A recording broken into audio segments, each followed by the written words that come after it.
حدیث نمبر 15 صفحہ نمبر 33 بسم الله الرحمن الرحیم عن كثير بن قيس قال كنت جالسا مع ابي الدرداء رضي الله تعالى عنه. كثير بن قيس دی وی چې ذا ناسوم د ابو الدرداء رضی الله تعالی عنہ سره په کوم ځای کې ناستوم؟ په مسجد دمشق. د دمشق په مسجد کې ناستوم. فجاءه رجل یو سړی راغی د حضرت ابو الدرداء رضی الله تعالی عنہ خواته.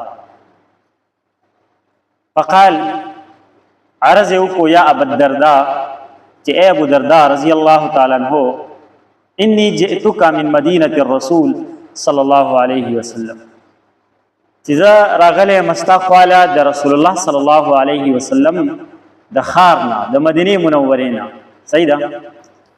داسې لږ د غور و فکر دی چې دا صحابي د کوم ځای نه راغی؟ د مدینې نه. کوم ځای ته راغی؟ دمشق ته. دمشق دا د علم مرکز او دا ګذرګاه هم وه. د دې نه به افریقې ته صحابه تله د دې ځای نه او هلته به جهاد کولو. دمشق دلته کې حضرت ابو الدرداء رضی الله تعالی عنہ. صحیح ده؟ دا صحابي راغی د مدینې نه. د مدینې او د دمشق په منځ کې فاصله څونه ده؟ 800 کیلومتر. 800 کیلومتر فاصله. او سفر په څه باندې وي؟ په اس باندې یا په اوښ باندې. صحیح ده؟ د مدینې نه روان شوی دی، د دمشق پورې سفر یې کړی دی. حضرت ابو الدرداء رضی الله تعالی عنہ خواله تللی دی. د څه دپاره؟ دی وایي چې انی جئتک من مدینة الرسول لحدیث بلغنی انک تحدثه. چې زه راغلی یم ستا خواله د مدینې نه د یو حدیث دپاره. د څه دپاره؟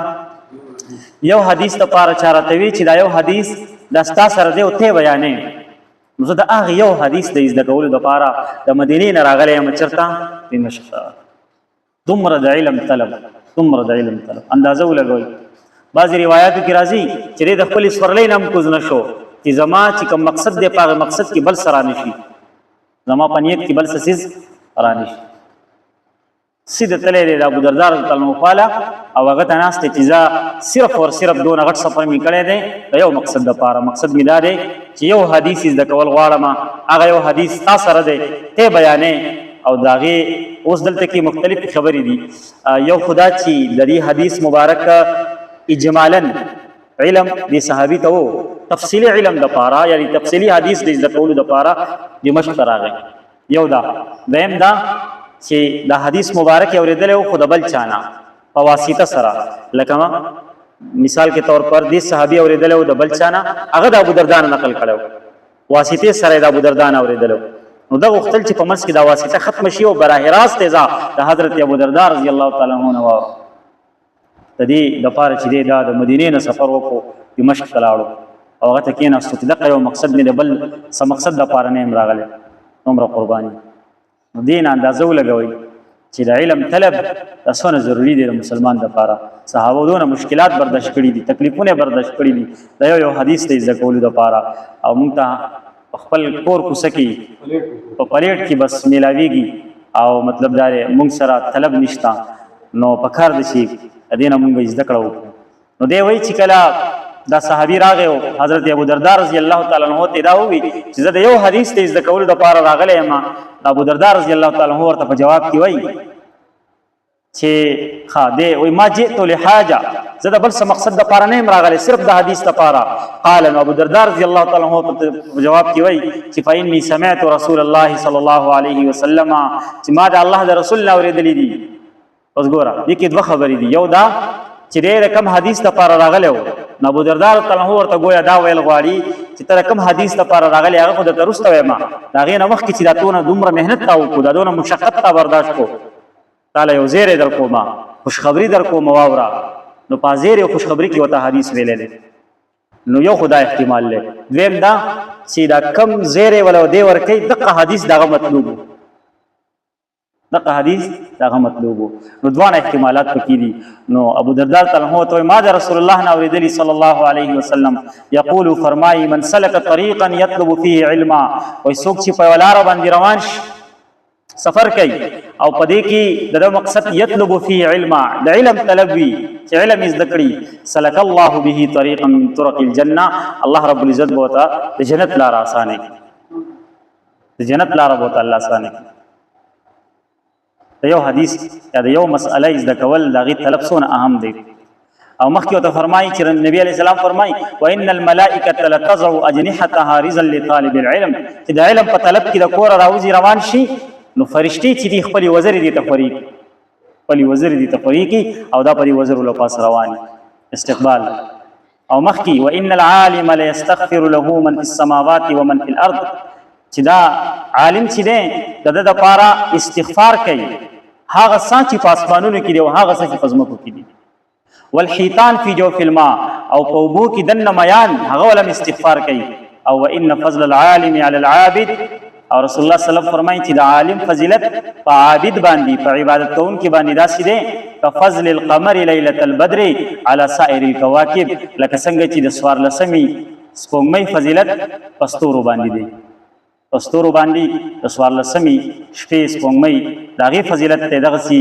د عالم فضیلت په عابد باندې دی الله دې ټول عالمان کی الله دې ټول کې د علم طلب پیدا کړي او ان العلماء ورثه الانبياء او علماء چې د انبياء وارثان دي وان الانبياء لم يورثوا دينارا ولا درهما او انبياء چې دی هغه دینار او درهم په میراث کې نه دی پرېخه وانما ورثوا العلم هغه علم په میراث کې پرېخه دا غوي ورثه چې دا علم دی فمن اخذه اخذ بحظ وافر چې دا علم واغستو نو هغه وافر او زیاته حصہ واغستا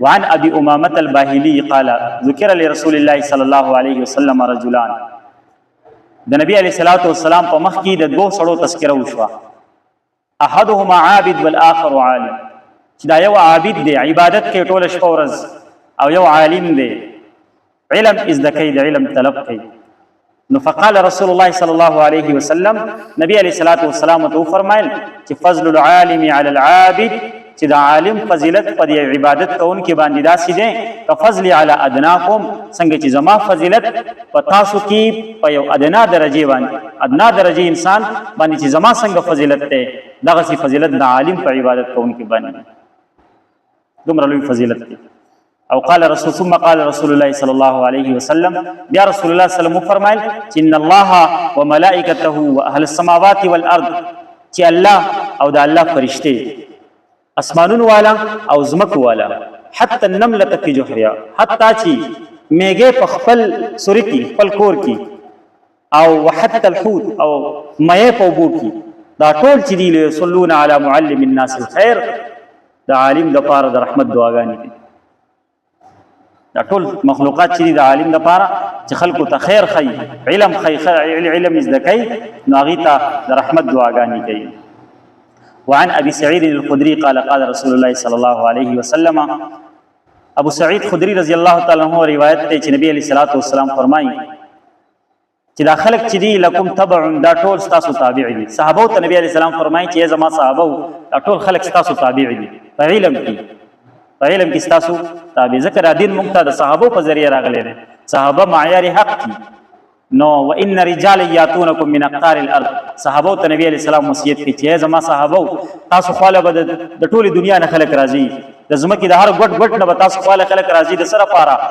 يتفقهون فی الدین دین به عزت کوي د دین طالبان با تاسو خاله راځي مدینه ته نو فاذا اتوکم وکله چې دغه طالبان تاسو خاله راشي د علم د طلب د پاره فاستوصوا بهم خیرا نو تاسو د غی سره د خیر معاملې کوئ نیکی ور سره کوي بلایی ور سره کوي درې دوه مطلب دی یو دا چې تاسو هغه ته خیر ور کوي یو دا مطلب شو او دویم دا مطلب چې تاسو هغه ته د خیر او د بلایی وصیت کوي دا غوي خطر بیت کوي خ علم متعز دکې سہولیات ولا ور کوي زګې ولا ور کوي دا غي سره هغه ته د علم مواقع ور کوي نو دا د مدرسو والده لپاره لکه دا یو پیغام دی چې کله د طالبان تاسو لراشي مدرسې ته د علم د زده کولو لپاره نو تاسو هغه ته د علم مواقع ورکړي او هغه ته سہولیات ورکړي چې هغه په علم حاصل کړي او دا غي سره ښه معامله کوي ځکه دا د الله د رسول ملمانه نبی علیہ السلام دا د الله د رسول میلمانه دی. حدیث مبارک نه معلومه شو چې دا چا میلمانه دي؟ دا د رسول الله میلمانه دي صلی الله علیه وسلم. د دین د زده کړې دپاره راغلي نو تاسو ورسره ښه معامله کوئ. دغه شانتي زموږ دپاره هم دا حدیث دی چې زموږ خواله راځي د طالبان نو موږ ورسره څه کوو؟ د خیر معامله به ورسره کوو، بلایي به ورسره کوو، سهولیات به ورله ورکوو. نو الله رب العزت دې په موږ ټولو کې د علم طلب پیدا کړي او الله رب العزت دې موږ ټول په دې فضیلت کې شامل کړي، دا کوم فضیلت چې د طالب او د عالم لپاره دی. آمین.